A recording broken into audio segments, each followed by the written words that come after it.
మీరు ఎన్ని పదార్థాలతో అభిషేకం చేశారన్న దానికన్నా కోరిక ఎందుకు తీరుతుందో తెలుసా?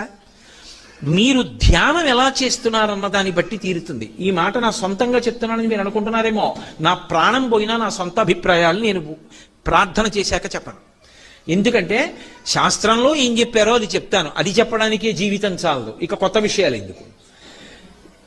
ఆపాతాళ నభస్థలంత భవన బ్రహ్మాండమా విస్ఫురత్ జ్యోతిస్ఫాటికలింగమౌళి విలసత్పూర్ణేందువంతామృతై అస్తోకప్లుతమేకమీశమనిశం రుద్రాను వాకాన్ జపం ధ్యాయేత్ ఈప్సిత సిద్ధయే ధ్రువపదం విప్రోభిషించేచ్చివం.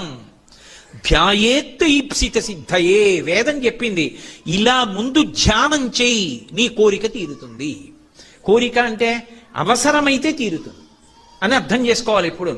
తెగని నేను అమెరికా అధ్యక్షుడిని అవ్వాలని కోరి అభిషేకం చేశానంటే అవలేదనకూడదు. ఆ కోరిక తీరితే నాకు అభ్యున్నతి కలుగుతుందంటే ఈశ్వరుడు తీరుస్తాడు.